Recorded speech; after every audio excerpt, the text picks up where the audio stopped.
The reason I love commercial real estate is because we get to force our appreciation, which is why I love the boutique hotel asset class. 40 million baby boomers retiring here in the next 6 to 7 years. A lot of them own these smaller boutique hotels that are priced 10 million and under.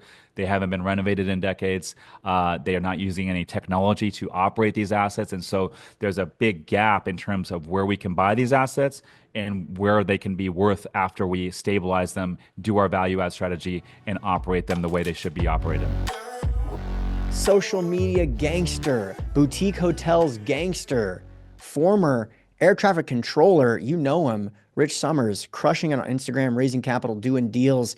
He has done more than $80 million of deals. He's the founder of Summers Capital, has an investment fund that focuses on boutique hotels. He's honestly, you position yourself as a leader in that space really quickly, which is awesome to see. It goes to show you the power of story, the power of being yourself. And I've seen you taking pictures and doing videos with Grant now, which is awesome. Rich, welcome to the program, man. Hunter, I appreciate you having me on, man. Quite an intro, dude. And man, I am excited. We got an amazing opportunity in front of us. They're calling this the greatest transfer of wealth in American history.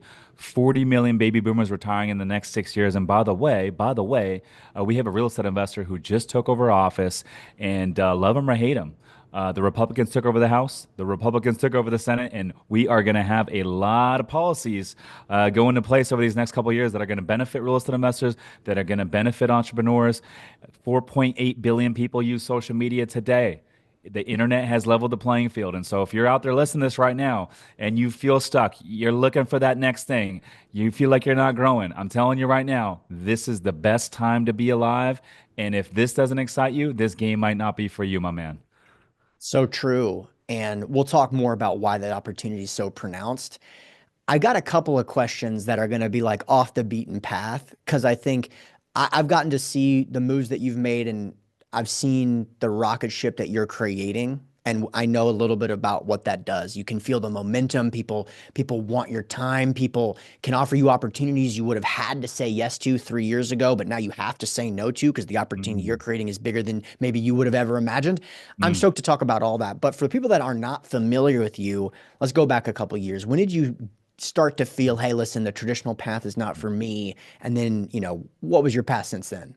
So 6 years ago, I knew nothing about business. I knew nothing about real estate. I was working full time as an 11-year air traffic controller for the FAA. By the way, when this podcast recording is over, I'm going to go shoot a little content on my take on exactly what happened with that DC plane crash last night, which is very horrific, very sad. But anyhow, I was an 11-year air traffic controller. I felt stuck. I felt like I was no longer growing, and I was looking for that next thing.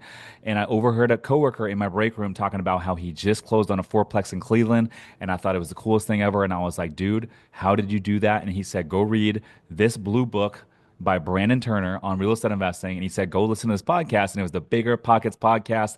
And I just started binge listening to the podcast episodes. I started reading about commercial real estate, and I actually gravitated towards multifamily investing. And I did nothing but literally for 9 months, I stopped going out. I broke up with my girlfriend because she felt like my interest in real estate investing was taken away from our relationship. I said, you know what? Cool. I'm going to do my own thing. And literally all I did was study, read books on real estate investing, specifically apartment investing. And I started going to meetups. I started a real estate meetup before I even owned any real estate. And 9 months later, I cashed out my 401k to do my very first two deals. I bought an 11-unit apartment building in Cincinnati. I bought a 32-unit building in Indianapolis, C class. I partnered with two of my coworkers at the time to do that one deal, the 32 units. We all cashed out our 401ks. And shortly after that, I was out of money and I started a podcast, and I didn't know anything about real estate. I just started interviewing apartment investors. And through the podcast, I met my mentors at the time, John and Tony Azar, who have about 5,000, 6,000 units out of the Southeast. They've been doing the game for a while. They taught me everything from how to raise money, how to raise private capital, how to do bigger deals. And that was kind of my jump start into real estate investing. And then I'll say this, I was buying multifamily in 2021. You saw it. Cap rates kept compressing. The market kept overheating. And at the same time, I was buying Airbnbs, and I started building out a management arm to manage my Airbnbs. We started managing for third-party clients, and I already had investors from the multifamily. And I thought, what if I take my investors from the multifamily, and what if I take my team, my property management team in the short-term rental space, and we go buy a small boutique hotel? What if we do a self-check-in, self-checkout process with the guest? What if we take the innkeeper suite and we turn it into an additional unit to bring in additional revenue? And what if we operate the property remotely? What would that look like? And so we bought the first one in 2022. 10-room boutique hotel, beachfront up in Northern California. We bought it for 1.5 from a mom and pop seller. They never exceeded $180,000 in gross revenue in 18 years. We took it from 180 to north of 600 in 12 months. The property we bought for 1.5, it valued 12 months later at 4.5. We tripled the value. And that's when I said, you know what? I'm going to go all in on this space. There's a lot of Airbnb investors looking for that next thing. And by the way, Airbnb regulations are happening in all markets around the country. It's bringing all the demand back to the boutique hotel.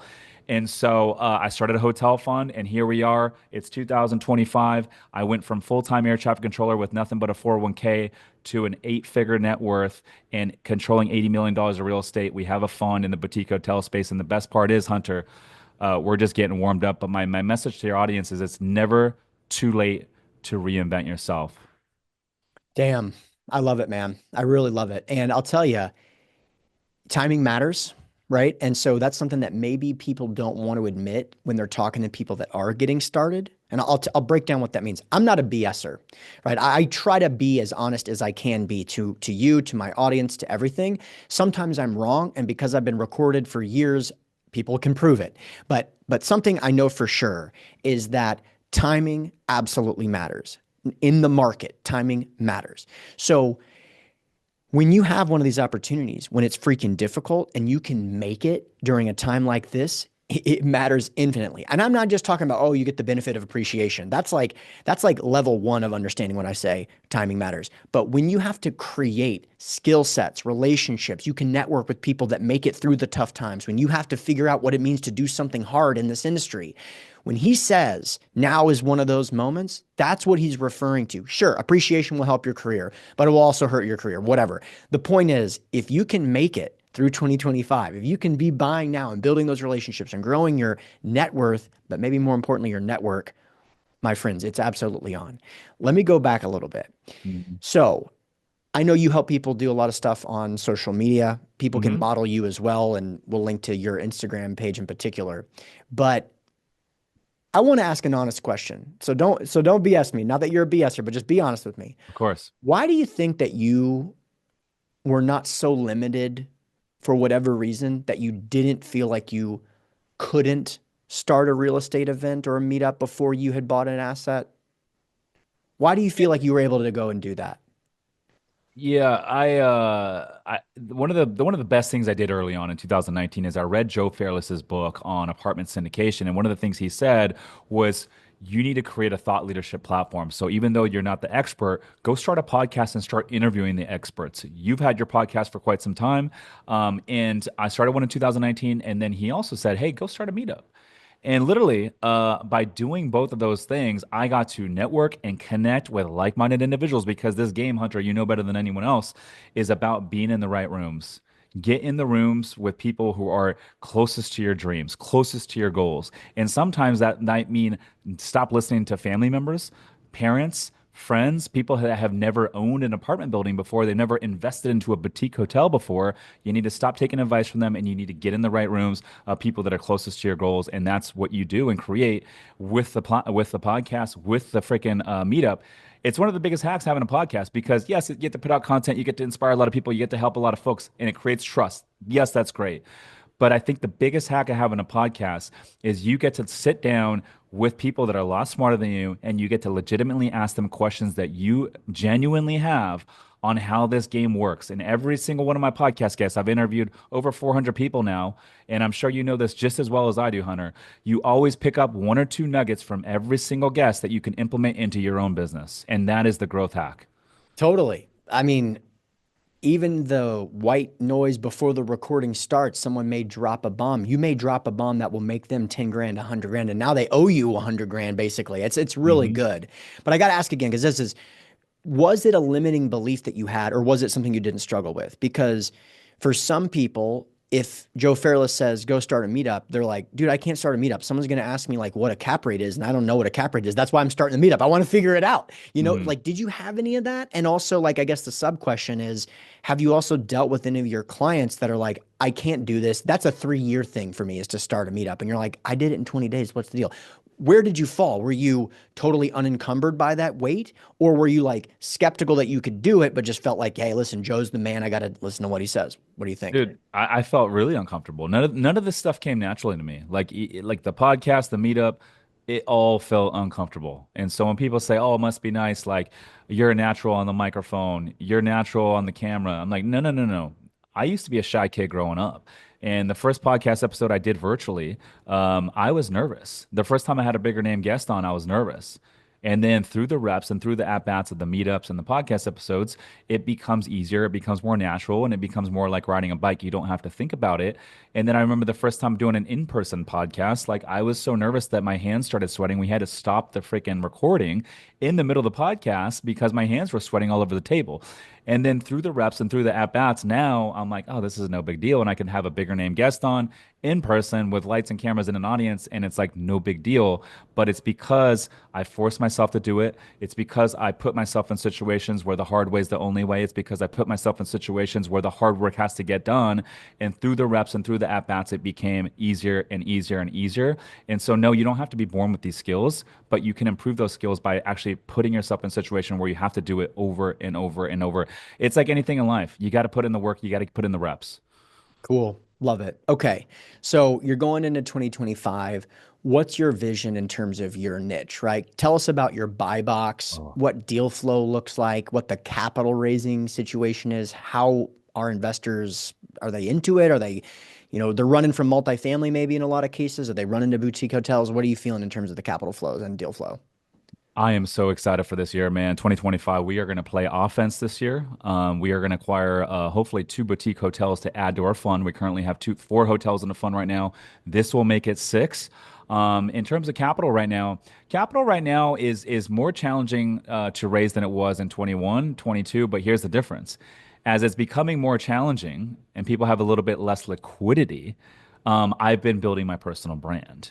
And we've always done what we said we're going to do. We've always taken care of our investors. We've never missed a distribution. We're buying good deals to where we can add a lot of value. But with the brand building and us having the track record now, it's becoming easier and easier. And so even though the organic climate has become a little bit more challenging to raise private capital because of everything that we've been able to build as a byproduct, it's actually become easier and easier and easier. And so this year, we're going to play some offense. Capital is currently not the bottleneck. Deal flow is the bottleneck, but assuming that we can find the right deals that are aligned with our business plan, which is California coastal. We love stuff that's on the water, oceanfront. Most real estate investors, Hunter, and we can get into this here in a little bit. Most real estate investors, from a long-term perspective, apartment investing, they like landlord-friendly states, Texas, Florida, Arizona, for obvious reasons, right? You don't have to deal with tenants' rights and squatters and all this BS that comes with more of the liberal areas. Now, with boutique hotel investing, we are taking advantage of the tightening Airbnb regulations. I own a luxury Airbnb in Scottsdale that does almost $1 million top line every single year. It crushes. But I never want to own a boutique hotel in Scottsdale, Arizona, because there's 6,000 Airbnbs out there. I don't want to compete with Mm, that. And so for us, we love mm, California coastal markets for the boutique hotel play. The bureaucracy, the red tape, the barrier to entry. Oh, by the way, very, very tight Airbnb regulations, which I don't think mhm. is going to go anywhere. That is what's bringing more demand back to the boutique hotels. And by the way, California real estate is some of the highest growth real estate in the entire country. So you will see. Grant Cardone's doing a lot of stuff to save California. Who knows? If we can get a Republican that creates some more business friendly, real estate development friendly policies in California, I mean, shoot, there might be even more of a real estate boom out here over the next 5 to 10 years. It's true. And I got to be honest with you, and we don't have to spend too much time on this topic. It's kind of a nuanced thing. But when I look back at like disasters, usually the leadership benefits greatly from disasters, right? And I'll go back to 9/11. right? Think Mm. about Giuliani, think about George Bush. Like, was there any question that that was going to create a moment of unity around those respective people?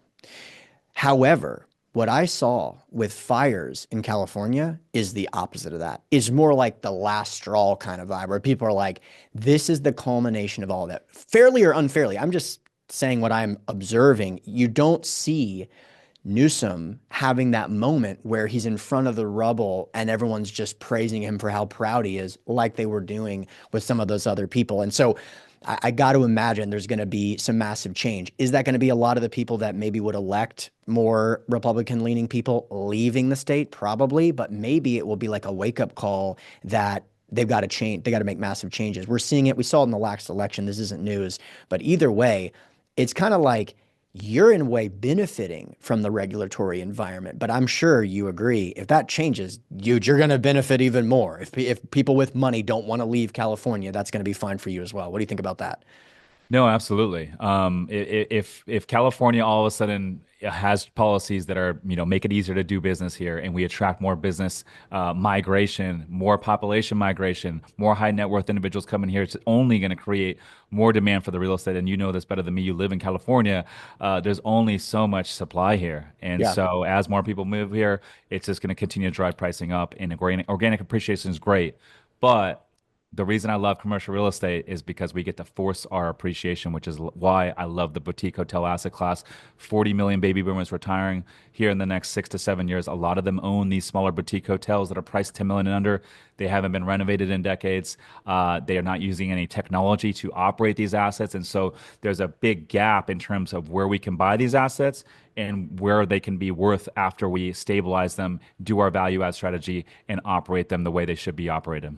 Hey guys, we just got another boutique hotel under contract in my hometown of San Clemente, California, located not too far from the beach. This will make 5 boutique hotels in our real estate investment fund.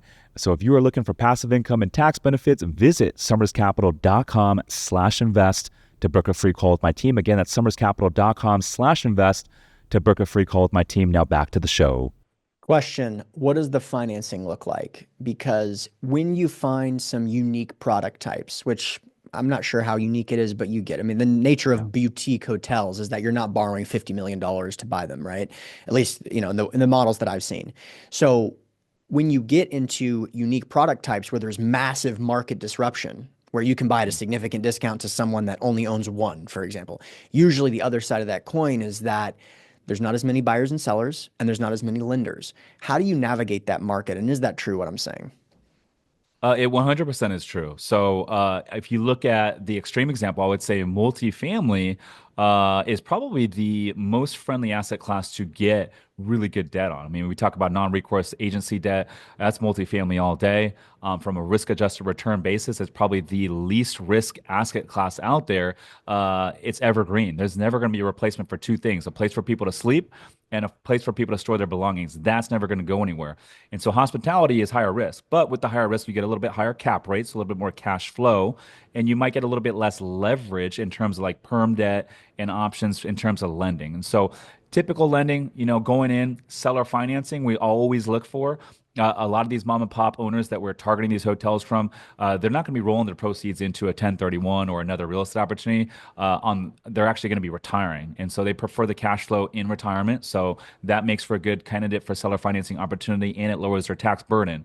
If we can't get seller financing, we always go to one of our bridge lenders. There's a lot of bridge lenders that lend on boutique hotels, and because we're adding a lot of value to these properties, sometimes 2xing, sometimes even 3xing the value in 12 to 18 months, bridge is a really good option, and it's a good way to go in with some decent leverage, but some good terms. We can close quickly, and then we can refi in a perm debt once we stabilize the asset. Now, perm debt, that's where it gets a little bit tricky. Perm debt, you're limited to about 65% LTV.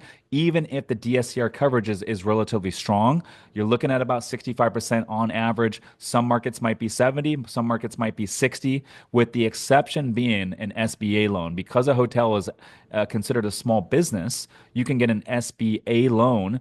They cap out at around, I think, 5.5 million ish. So this is for a smaller hotel. But if your audience is listening to this and you're like, hey, I'm interested in buying a small boutique hotel that's $3 million, $100,000, you can technically go get an SBA loan for as high as 85, 90% LTV. As long as the DSCR meets, you can get in for very, very little money down. But these are stabilized hotels. I like to buy hotels Hmm. that have a ton of pop in terms of value add, and then boom, we refinance a perm debt. We'll hold them long term. We're buying in sexy locations, and so my model is not to just renovate these properties and give them back.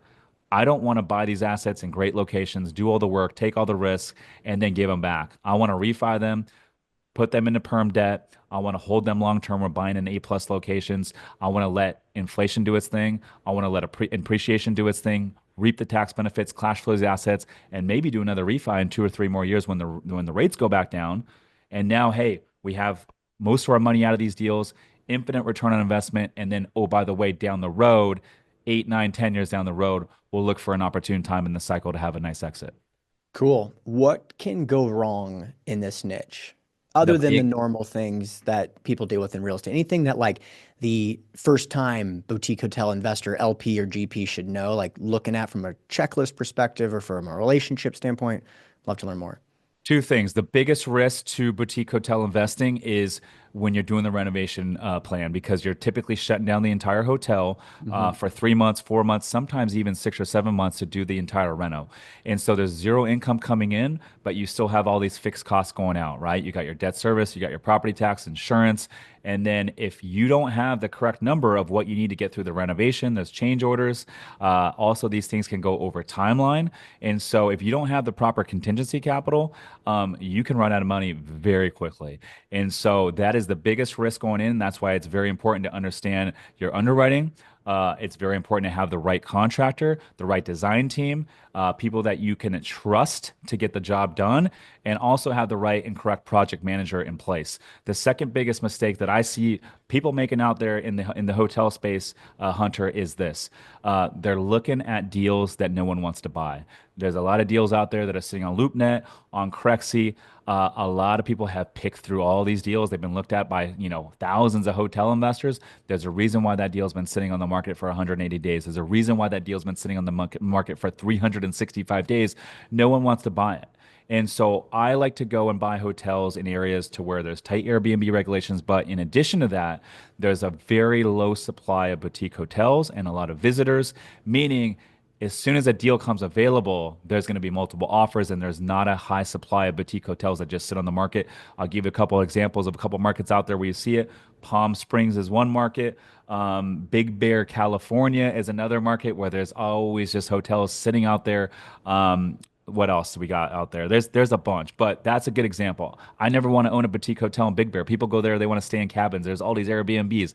Palm Springs has a ton of supply of boutique hotels that just sit on the market. I don't want to go into those markets. And so those are my top two mistakes and biggest risks that I foresee as a boutique hotel investor. Super interesting.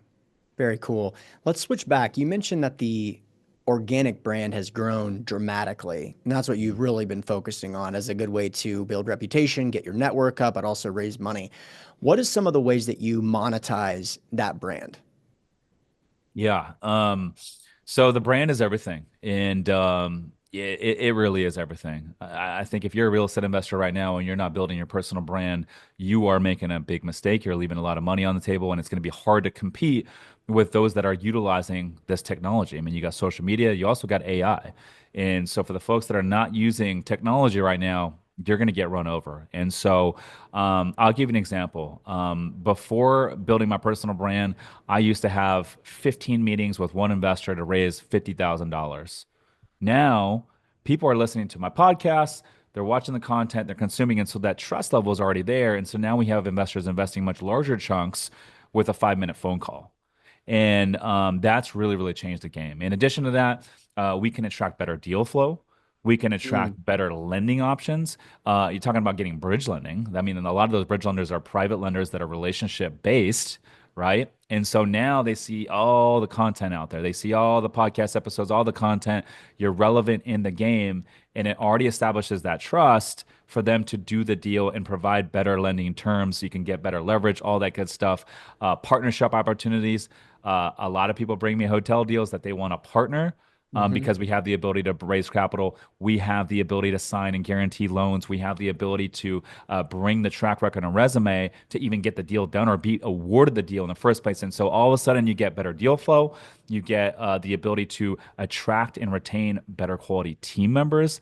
Like it literally changes the game for everything. And honestly, the best thing I ever did was to go all in on the personal brand and the content and treat it like the main hustle. When I did that, everything became easier. And the last thing I'll say about this is this, Hunter. The personal brand, the podcast. If you're listening to this right now and you're like, dude, I want to learn how to do it, guys, you're going to have to commit to it. It is the long game. It does not happen overnight. You're going to have to stay consistent. You're going to have to do it for 12 months, 18 months, 24 months before you start to really see some results. I've seen so many people, and a lot of these folks are my competition, start a podcast. And then 2 months later, I'm like, where's the podcast? They're putting out social media content for 6 weeks and pumping out content.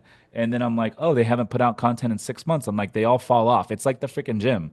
I go to the gym too. I just worked out this morning with my girlfriend Hunter at Compound here. By the way, best gym in San Diego. If any of you guys lift weights are in San Diego or ever visit San Diego, go to the Compound. It is sick. Anyways, I'm lifting with my girlfriend this morning, and I'm looking around. Today's January 30th of the date of this recording, and I'm looking around the gym, and I'm telling my girlfriend this morning, Hunter, I'm like, where did everyone go? Because 2 weeks ago the gym was completely packed, and today the gym was half empty. And so it's the same thing with the content. It's the same thing with New Year's goals. People start stuff and they give up. And so if you're listening to this and you want to get in the content game, you want to build your personal brand, you got to commit to it for at least 12 months before you start to see some results. That's cool. Let's talk a little bit more about that. So I am right now training for my first endurance event in forever. I'm training for something called Hyrox, which I don't know if Okay. I've talked too much about. Hyrox. Okay. And it's mostly running, and then there's like a lifting component. So like imagine running a 1K and then rowing a 1K, running a 1K and then doing like burpee broad jumps for 80 meters, running a 1K. It's like an hour and a half kind of workout if you're like a reasonably fit type of person that would want to do something like this. Okay. So similar to like an Iron Man. It is more on the side of like a Spartan race. Okay. Okay. So, Okay. but like some people that like Ironmans, maybe those people will be very good at this because usually when they're more into like not just one modality, but like lifting and endurance, it's more accustomed to that kind of thing, more Okay. suited for that. And the last couple months for me have been, I've been just lifting weights, getting more conditioned, trying to get bigger, trying to get stronger, and doing a lot You of look good, by rowing. the way. My You man, look my you, man. And you, you so, look great, man. so are you. I can tell you've been lifting, dude. My man. So Yeah. there's a tie into this though, and you'll resonate with this. So I've been like focusing on rowing and lifting, and then I make this decision. Oh, I'm going to go do Hyrox, which has got a bunch of running. So as I've been lifting and rowing, listen, they've got weight classes in rowing. So like Mm. being light is not a benefit. You want to be powerful in rowing. So you want to be conditioned and powerful. So I'm eating, I'm eating, I'm eating. I'm looking at the mirror. I don't really like what I see, but I'm hitting PRs and it's easier than ever, right? Nice. And so I'm like, you know what? I'm gonna do a Hyrox, and I go and start doing a little bit of running, and I'm like, I feel like I'm wearing a weight vest. Mm. Like I've done a lot of running in my life, like especially in high school, but also ran a marathon a couple years ago, and just like I feel like I'm clunking around. Plus, unlike the marathon where I was just running, now I'm like trying to do good on this lifting side with endurance. So it's like I'm doing deadlifts, then 2 days later Mm. I'm running like 9 miles. It's like I just feel heavy and all that. So I'm like, you know what? I probably need to lose 10 pounds, which is something I've never said. I mean, I've always been like a smaller kind of guy, but I'm like, I bet if I lose 10 pounds, a lot of this is going to go a lot easier because I've done enough workouts with the 20-pound weight vest on to know that Yeah. that's going to matter. Hmm. And dude, I start cranking down, like starting at 170, trying to get down to 160. And it's like, it's coming along. But dude, I'm so disciplined already. Like, I know how to eat. I don't have any problem training. I'm in love with the gym, just like you. And I was like, damn, how freaking hard would this be if I didn't actually have all these reps? And Mm. so, to your point about people coming in and leaving in 30 days, dude, like when you are not accustomed to, if it's at all difficult for me, and it's not been hard, but you get what I'm saying. I have to really be focused. I have to skip, hey, listen, you have an ice cream. I'm not. Like, in order to get the result I want, I'm going to not have that, even though I'm already super accustomed to it. So, Hmm. like, talk to me about how you fell in love with the gym, and then talk to the people about the people that hate the gym, the ones that are like, Jesus, this is just for a result, but they don't fall in love with the process. They can't make it because they're like, Rich loves the gym. Easy for him to say. I would love for you to think about and talk about how you think about that discussion. Yeah, absolutely. And by the way, that's really cool that you're doing the rowing thing. I'm curious. Is that the rowing like in the boats where you'll see like five or six folks in the same boat rowing at the same time? That Or are we is talking rowing like on a machine? so that is the real version of this, right? So Okay. treadmill is like running on a thing, but like rowing is like Olympic rowers, they use the rower because when you Mm, go outside and in the water, everything's so crazy. But of course they race in the water, but they're training on the erg a lot. yeah. Okay, so I'll give you guys the hack. If you are struggling with accountability or getting fit, one of the best ways to hold yourself accountable is to actually start doing social media content, start a podcast, get in front of the camera once a week, because as you build the brand, more people are watching. And if people are watching, you want to look good on camera. And so if you're looking for accountability and an easy hack, go do that. And it's going to make it a lot easier to actually eat good, eat clean, and actually make it to the gym. The other thing is this. This is the big hack for me, and I didn't do this until 38 years of my life last year, and now it's like really a way of life. But prolonged seasons of no drinking alcohol is such a freaking hack. I never did it until last year. I did 75 days, and then did another stint later, which was 100 days, and then now I'm on another stint to start the new year. And oh my gosh, it's a crazy hack. The second thing I'm doing, and I never did this until this year, Hunter, is I'm actually going to bed on time. I'm phone off. I'm committed to phone off at 8:30 at night, in bed at 9 o'clock. And literally, oh my gosh, I'm waking up first thing in the morning and I'm going to the gym first thing in the morning on 8 hours of sleep, and I feel so freaking good. And so, those are the two biggest life hacks that no one talks about: going to bed on time and prolonged seasons of no drinking. I'm telling you, try it for 100 days. If you're listening to this right now and you're like, hey, I don't have the time to prioritize social media, I don't have the time to do content, I don't have the time to look at real estate deals.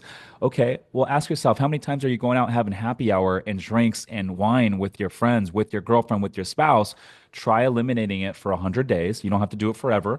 Try it for 100 days, and try literally turning your phone off at 8:30 at night, going to bed at 9 o'clock at night for 100 days, and see what it does to your life. See how much more free time you all of a sudden find in your life. And that is the biggest hack that I've done. That, oh my gosh, talk about productivity, working out, all that sort of stuff.